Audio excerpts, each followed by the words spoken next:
চিংড়ি পছন্দ করে না এমন বাঙালি খুঁজে পাওয়া দুষ্কর। তো আজকে ভাবলাম আপনাদের সঙ্গে একটা চিংড়ির রেসিপি শেয়ার করা যাক। খুবই সহজভাবে একটা চিংড়ির রেসিপি শেয়ার করব আজকে। আশা করছি ভালো লাগবে ভিডিওটা দেখলে। এই মজাদার রেসিপিটার জন্য প্রথমেই আমার যেটা লাগছে সেটা হচ্ছে চিংড়ি। এখানে আমি চিংড়ি মাছ নিয়েছি কিছু, এবং চিংড়ি মাছটা আজকে খুব ভালো করে পরিষ্কার করাও আমি দেখিয়ে দেব।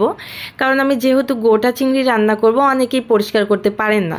খোসা সহ যেভাবে রান্না করতে হয় সেটা অনেকেই পারেন না, যে কারণে আর কি দেখিয়ে দিচ্ছি। এখানে আমি একটা কেচির সাহায্যে যে পাগুলা আছে সেগুলা কেটে ফেলেছি, আর মাথার কাছে দেখবেন একটা শক্ত কাটার মতো জিনিস আছে, সেটাও কেটে নিচ্ছি এবং চোখ দুইটা উঠিয়ে নিচ্ছি।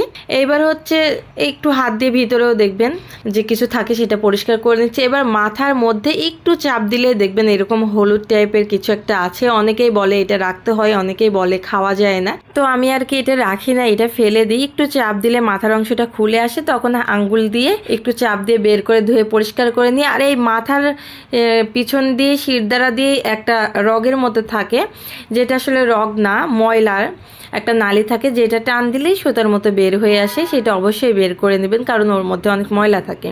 তো এগুলো ধুয়ে পরিষ্কার করে নিলাম। এবার হচ্ছে রান্নার জন্য সরাসরি চুলাতে যে একটা প্যান বসে তেল দিয়ে দিলাম। এবার তেলটা গরম হয়ে আসলে এখানে চিংড়ি মাছগুলো একে একে দিয়ে আমি ভেজে নিলাম। চিংড়িগুলো একদম কড়া করে ভাজবো না, সেক্ষেত্রে রান্নার ক্ষেত্রে শক্ত হয়ে যাবে। তো জাস্ট এপাশ ওপাশ করে চিংড়িগুলো ভেজে নিতে হবে। আর চিংড়ি ভাজলে মাশাল্লাহ এত সুন্দর একটা কালার আসে যে মনে হয় যে এখনই উঠিয়ে খেয়ে ফেলি। তো এই তো মাশাল্লাহ দেখুন আমার চিংড়িগুলো ভাজা হয়ে গেছে, আর কি সুন্দর একটা কালার আসছে। সবগুলো উঠিয়ে নিলাম, আর যে মোটা পাগুলা থাকে সেগুলো আমি ভেজে নিলাম। এগুলা খেতে কিন্তু ভীষণ মজা লাগে, যারা চিংড়ি পছন্দ করেন তারা খেয়ে দেখবেন। এবার ওই তেলের মধ্যে আমি পেঁয়াজ দিয়ে দিলাম। এখানে 3টা বড় সাইজের পেঁয়াজ কুচি করে কেটে নিয়েছে। লবণ দিয়ে দিলাম। লবণটা দিলে কি হয়, পেঁয়াজটা ভাজা খুব তাড়াতাড়ি হয়ে যায়, একদম দেরি হয় না। তো মোটামুটি যখন পেঁয়াজটা ভাজা হয়ে গেছে, এরকম ব্রাউন কালার আসছে, তখন হচ্ছে এর মধ্যে আমি একটা বড় সাইজের টমেটো পেস্ট করে নিয়ে দিয়ে দিয়েছি।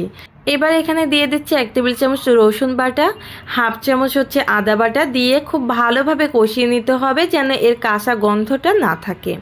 এই রেসিপির সাথে অনেকাংশেই নির্ভর করে মশলা কষানোর উপর, তাই মশলাটা অবশ্যই ভালো করে কষিয়ে নিতে হবে। এবার হচ্ছে গুঁড়া মশলা দিয়ে দিব। এখানে ধনিয়া গুঁড়া, জিরে গুঁড়া, শুকনো মরিচের গুঁড়া এবং হলুদ গুঁড়া দিয়ে আবারও খুব ভালো করে নাড়াচাড়া করে মশলাটা কষিয়ে নিব। আর মশলা কষানোর সময় আমরা গৃহিণীরা সবাই জানি যে চুলার হিটটা একটু কমে রাখা উচিত। তারপর হচ্ছে অল্প একটু পানি দিয়ে দিলাম, দিয়ে নাড়াচাড়া করে মিশিয়ে নিয়ে মনে হলো যে আরেকটু পানি প্রয়োজন, তো আর একটু দিয়ে দিলাম। বেশি পানি দেব না, কারণ রেসিপিটাই হবে গায়ে মাখা। তো যখন বলক উঠে আসবে ঝোলে, তখন হচ্ছে এর মধ্যে ভেজে রাখা চিংড়িগুলো দিয়ে দিব। দিয়ে একটু নেড়ে চেড়ে এটা ঢাকনা দিয়ে রান্না করে নেব একদম 15 মিনিট মিডিয়াম হিটে। তো এই তো 15 মিনিট পর ফিরে আসলাম। মাশাল্লাহ দেখুন রেসিপিটার কালারটা কি জোশ আসছে। রান্নাটা এই পর্যায়ে অলমোস্ট হয়ে আসছে। এবার হচ্ছে এর উপর শুধু সামান্য জিরে গুঁড়া ছিটিয়ে দিয়ে এইটা চুলা থেকে নামিয়ে নেব। দেখতে খুবই সিম্পল হলেও এটা বাসায় রান্না করে কাউকে না খাওয়ালে বুঝবেন না এটা কতটা মজার। যদি সময় সুযোগ পান তাহলে বাসায় একবার ট্রাই করে দেখবেন। ইনশাল্লাহ আপনার হাতের এই চিংড়ির রেসিপিটা সবাই ভীষণ পছন্দ করবে। এরকম নিত্য নতুন রেসিপি পেতে ফেসবুক পেজ বা ইউটিউব চ্যানেল যেখান থেকে দেখুন না কেন পাশে থাকবেন ফলো এবং সাবস্ক্রাইব করে।